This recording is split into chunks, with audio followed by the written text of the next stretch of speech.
Dear students, इस topic के अंदर हम इन दो बेसिक टर्म्स को समझेंगे कि what is condensation and what is hydrolysis. Both of these processes are opposite to each other.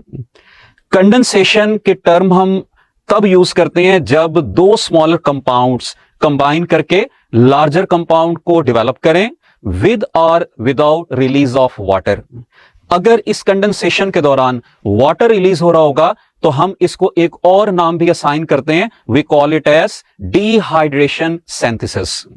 तो इसलिए आपने ये याद रखने के डिहाइड्रेशन सिंथेसिस या कंडेंसेशन हम किसको कहेंगे? The process by which two smaller compounds combine to form larger compound with the release of water molecule.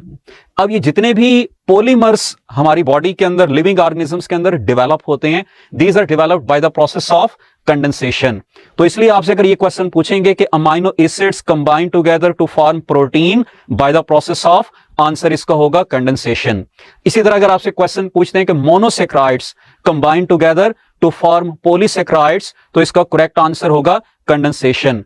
और इसी तरह से आपसे अगर ये क्वेश्चन पूछा जाए कि fatty acid and glycerol combine together to form triglyceride, तो इसका आंसर क्या होगा? कंडेंसेशन। या अगर आपसे क्वेश्चन पूछते हैं कि nucleotides combine to form DNA और RNA by the process of condensation, तो ये सारे के सारे कंडेंसेशन रिएक्शंस हैं, यानी जिसके दौरान लार्जर मॉलिक्यूल्स की फॉर्मेशन होती है।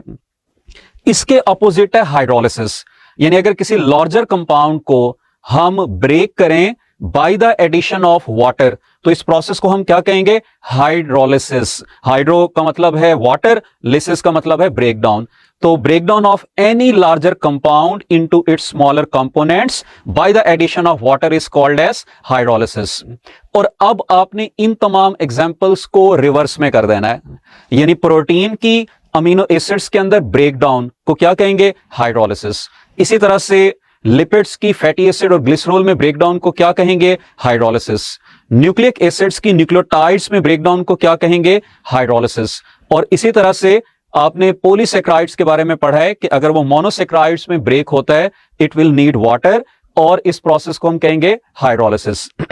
इसी के साथ एक और पॉइंट मैं आपको रिलेट कर देता हूं कि जो एंजाइम्स हाइड्रोलिसिस के अंदर रोल प्ले करते हैं उनको हम कहते हैं हाइड्रोलेसिस। अब आपको पता है कि पॉलीसेक्राइड्स की ब्रेकडाउन करवाता है एमाइलेस, तो एमाइलेस की नेचर क्या होगी? इट इज अ हाइड्रोलेस, और ये क्या करवाएगा? पॉलीसेक्राइड्स की हाइड्रोलिसिस। आपने पेप्सिन के बारे में पढ़ा है कि पेप्सिन एक्ट्स ऑन प्रोटीन्स और उनको ब्रेक करता है। तो अगर प्रोटीन की आपसे पूछा जाए कि ये जो ब्रेकडाउन है with the help of pepsin, इसको क्या कहेंगे? इसको हम कहेंगे हाइड्रोलिसिस।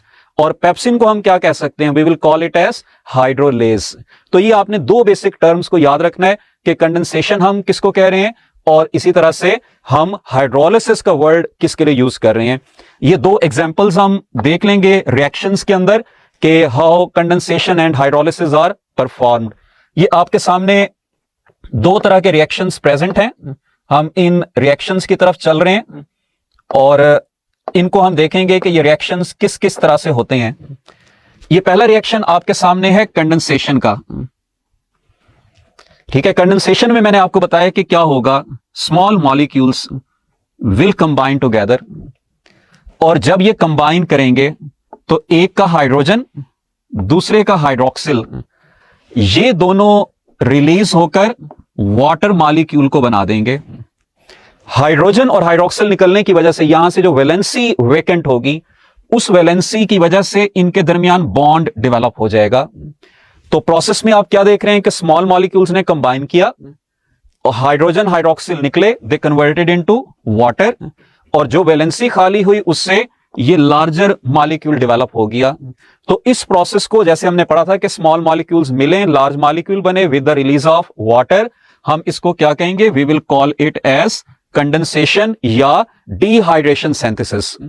अब इसके अपोजिट हम आ जाते हैं नेक्स्ट प्रोसेस की तरफ, वो कौन सा है? हाइड्रोलिसिस का।